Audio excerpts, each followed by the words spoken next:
हरे कृष्णा, राधे राधे। नमस्कार भक्तजनों, आज के इस वीडियो में हम बात करने वाले हैं श्रावण माह के शुक्ल पक्ष में पड़ने वाली पुत्रोदा एकादशी व्रत के विषय में। इस व्रत को कई जगहों पर पवित्रा एकादशी या फिर पवित्रोपना एकादशी के नाम से जाना जाता है। पवित्रोपना का अर्थ होता है आत्मा की शुद्धि। यह एकादशी विशेष कर संतान प्राप्ति के लिए, सुख समृद्धि के लिए तथा मोक्ष प्राप्ति की कामना के लिए रखी जाती है। आज के इस वीडियो में हम जानेंगे साल 2025 में यह किस तिथि को व्रत पड़ने वाली है, दिन वार क्या होगा, पूजा का मुहूर्त जानेंगे, पारण का शुभ मुहूर्त, पारण की विधि जानेंगे। जो भक्तगण एकादशी का व्रत करेंगे उन्हें कौन कौन से नियम विशेष कर पालन करने हैं, किन चीज़ों का सेवन करना है और किन चीज़ों का नहीं करना है, पूजन की विधि क्या होगी, सभी जानकारियां आज के इस वीडियो में हम बात करने वाले हैं। आइए वीडियो को स्टार्ट करते हैं। नमस्कार दोस्तों, कैसे हैं आप सभी। उम्मीद करती हूँ आप सभी स्वस्थ होंगे, सुरक्षित होंगे और आप सभी के उत्तम भविष्य की कामना करते हुए आज का ये वीडियो स्टार्ट करती हूँ। एकादशी का व्रत भगवान श्री हरि को बहुत ही अधिक प्रिय है। ठीक उसी प्रकार से जैसे भगवान शिव, भगवान भोलेनाथ को प्रदोष का व्रत बहुत प्रिय है। जो भक्तगण एकादशी का व्रत करते हैं, श्री हरि की कृपा उन पर सदा ही बनी रहती है। हमारे शास्त्रों में कहा गया है कि एकादशी का व्रत प्रत्येक मनुष्य को करना चाहिए। 8 वर्ष से लेकर के 80 वर्ष तक की आयु के सभी मनुष्यों को एकादशी व्रत के सभी नियमों का पालन करना चाहिए। यह व्रत भोग और मोक्ष दोनों ही मनुष्य को प्रदान करता है। फिर वह जीव जंतु किसी भी प्रकार के हों, नियमों का पालन जो भी करते हैं उन्हें पुण्य की प्राप्ति तो अवश्य ही होती है।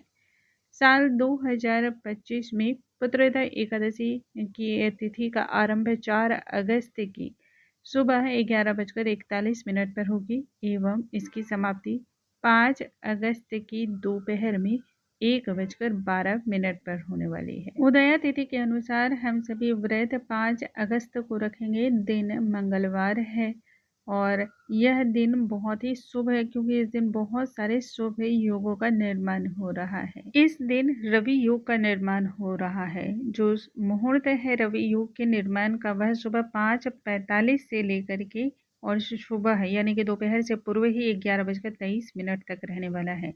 रवि योग में किया गया जो भी कार्य होता है ना, वह अक्षय पुण्य प्रदान करने वाला होता है।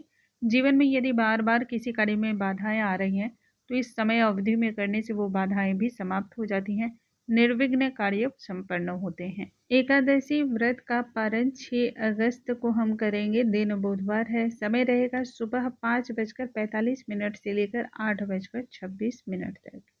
इन्हीं समय की अवधि में ही हमें पारण करना है। देखिए, जितना अधिक व्रत को रखने की महिमा बतलाई जाती है ना, ठीक उतना ही महत्व पारण का भी होता है। यदि सही मुहूर्त पे आप पारण नहीं करते हैं तो पुण्य में कमी आती है, दोष का निर्माण होता है। तो ऐसी गलती बिल्कुल भी नहीं करनी चाहिए। अब हम जानते हैं पूजन के मुहूर्त को। सुबह पूजा का मुहूर्त जो है ना, वह 4:20 से आरंभ होकर के 5:02 तक रहने वाला है। इस दिन अभिजीत मुहूर्त दोपहर के 12 बजे से लेकर दोपहर के 12:54 तक का है। शाम की पूजा का मुहूर्त 7:09 से लेकर 7:30 तक का है। तो यह तो पूजन का मुहूर्त था। अब इससे जुड़े हुए अब हम नियम को जान लेते हैं। एकादशी का व्रत करने वाले सभी भक्तों को नियम 3 दिनों का पालन करना होता है। एकादशी से एक दिन पूर्व, जिसे कि दशमी तिथि कहते हैं, फिर एकादशी और उसके पश्चात द्वादशी, जिस दिन हम पारण करते हैं। 3 दिनों का यह पर्व कहलाता है। एकादशी के नियम को हमें इन तीनों दिन पालन करना चाहिए। दशमी तिथि को हमें प्रातः काल स्नान इत्यादि से निवृत्त होकर के दैनिक पूजा का संपन्न कर लेना चाहिए। उसके पश्चात स्वयं के हाथों से बना हुआ भोजन ही ग्रहण करें या फिर अपने घर के ही भोजन को ग्रहण करें। भोजन शुद्ध और सात्विक होना चाहिए।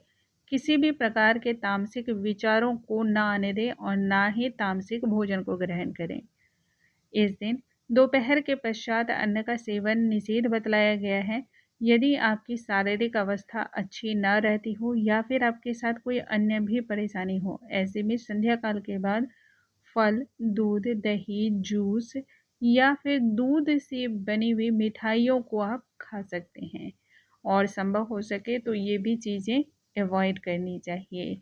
जैसे मैं कभी-कभी मेरी तबीयत ठीक नहीं रहती है तो मैं मखाने वगैरह भून कर ले लेती हूँ, तो आप भी मखाने वगैरह ले सकते हैं, लेकिन अन्न का सेवन जो है ना वो हर संध्या काल से ही निषेध बतलाया गया है। 10वीं तिथि से लेकर के द्वादशी तिथि तक मांस, मदिरा, उड़द, कोदो, मसूर की दाल, सरसों का तेल, मधु, साग, मूली, सलजम, गोभी, गाजर, बैंगन, इन सभी चीज़ों का त्याग करना चाहिए।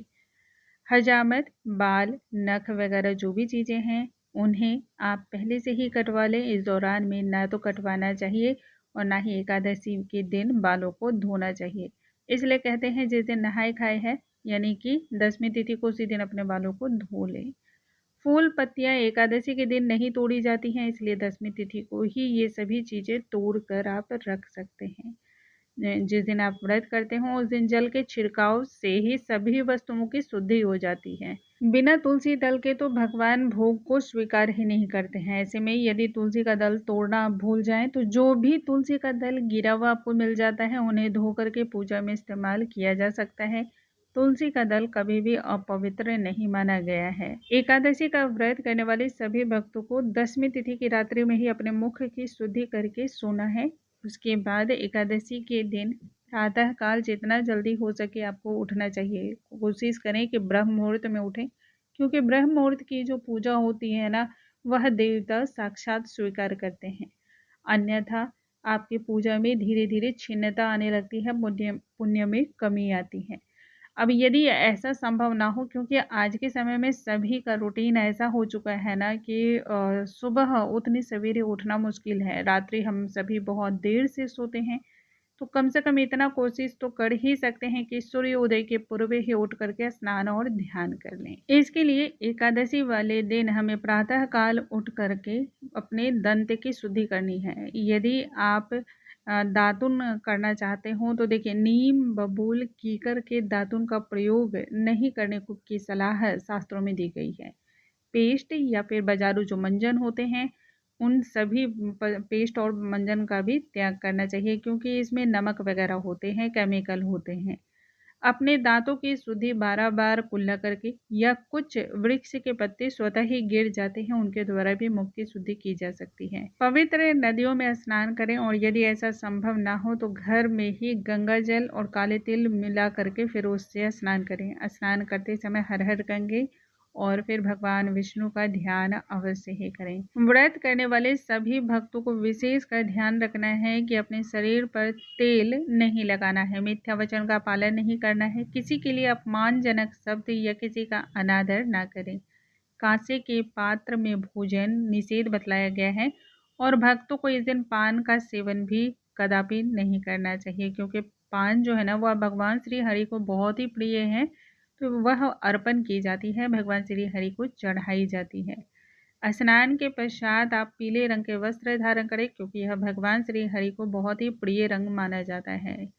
घर के मुख्य द्वार पर हल्दी से स्वास्तिक का निर्माण करें। सभी घर के हिस्सों में जो है ना गंगा जल या पवित्र नदियों के जल का छिड़काव करें। उस समय भगवान श्री हरि के नामों का जप या उनके मंत्रों का जप करना बहुत ही ज़्यादा श्रेष्ठ और सकारात्मक ऊर्जा को भरता है। सूर्य देव को सबसे पहले अब हम जल अर्पण करेंगे, और उसके बाद घर के मंदिर में एक दीप प्रज्वलित करें, शुद्ध गाय के घी का या फिर तिल के तेल का। व्रत का संकल्प सबसे पहले ले, और उसके बाद भगवान श्री गणेश की हम आराधना करेंगे। प्रथम पूज्य देवता हैं हमारे भगवान श्री गणेश की आराधना करने के पश्चात श्री हरि को विभिन्न प्रकार से हम स्नान अभिषेक कराएंगे। जल, दूध, दही, घी, शक्कर सहित पंचामृत वगैरह से उनका अभिषेक करें।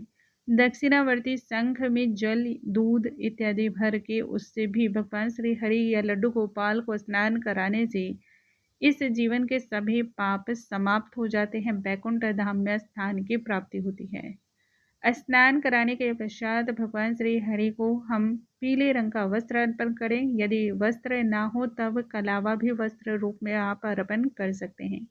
भगवान तो भक्त के भाव के भूखे हैं, प्रेम के भूखे हैं। सब प्रेम आप उन्हें जो भी देंगे वह उन्हें बहुत ही प्रसन्नता से स्वीकार करते हैं। हमारे जो आराध्य देवता है ना, वो उनका हृदय बहुत ही विशाल है, हम उन्हें समझ भी नहीं सकते हैं जितना बड़ा उनका हृदय है। इसलिए हर पूजा पाठ को पूर्ण भक्ति भाव से करें। भगवान श्री हरि के मस्तक पर अष्टगंध चंदन, पीले चंदन का तिलक करें। तुलसी की लकड़ियों को घिस करके उनका भी तिलक करना बहुत ही श्रेष्ठ प्रदान करता है। इस दिन भगवान श्री हरि को इत्र की सेवा जरूर ही दें। तुलसी दल की माला या फिर तुलसी की मंजरियों की माला ठाकुर जी को अर्पण करने से कई जन्मों तक के पाप नष्ट होते हैं। हमारे आने वाली पीढ़ियों तक का भी उद्धार होता है, हमारा तो उद्धार होता ही है। तो ऐसा जरूर करना चाहिए प्रत्येक एकादशी को। दोस्तों, इस दिन एकादशी के दिन आप तुलसी जी में भी जल अर्पण कर सकते हैं। बस ध्यान ये रखना होता है कि तुलसी की एक भी पत्तियां आपके जल डालने से हिलनी नहीं चाहिए। इतना सा ध्यान रख के तुलसी जी में जल अवश्य ही अर्पण करें। द्वादशी को तुलसी जी में जल अर्पण नहीं की जाती, इस बात का विशेष रूप से ध्यान रखें। भोग में ऋतु फल आप अर्पण करें, मिठाइयाँ ना चढ़ाएं, क्योंकि मिठाइयों में अन्न का जो है ना इस्तेमाल किया जाता है। ऋतु फल भोग लगाएं, पंचामृत से आप भोग लगा सकते हैं। प्रत्येक भोग में तुलसी का दल अवश्य ही आपको रखना है। ठाकुर जी को, श्री हरि भगवान को धूप दीप अर्पण करके हाथों में पुष्प लेकर के व्रत की कथा सुनिए। व्रत कथा पूर्ण होने पर हाथों के पुष्प को ठाकुर जी के चरणों में छोड़ दें। अंत में कपूर के द्वारा आरती करें और फिर क्षमा याचना करें। व्रत करने वाले भक्तों को याद रखना है कि दिन में शयन नहीं करना है। रात्रि 9 बजे से लेकर 12 बजे तक जागरण और कीर्तन करने वाले का जीवन हमेशा के लिए संवर जाता है। दूसरे दिन यानी कि द्वादशी वाले दिन प्रातःकाल स्नान इत्यादि करके ठाकुर जी को भोग लगाएं। चावल या फिर पंचामृत से भी आप भोग लगा सकते हैं और उसमें तुलसी का दल अवश्य ही रखना है। फिर यथासंभव दान करना है। दान योग्य ब्राह्मण को और जरूरतमंद व्यक्ति को करना है। दान में जल, शरबत, वस्त्र, जूते, चप्पल, अन्न, फल, छाता, पंखा इत्यादि जैसी चीज़ों को दान करने का महापुण्य बतलाया गया है। आप अपनी सामर्थ्य के अनुसार दान दक्षिणा भी दें, क्योंकि इससे जो है ना आपका व्रत में जो भी त्रुटि हो जाता है तो वह भी पूर्ण हो जाता है। ये सभी करने के पश्चात ही पारण करें। पारण आप हमेशा जब भी आप करें ना पंचामृत या चावल तुलसी दल से ही करें।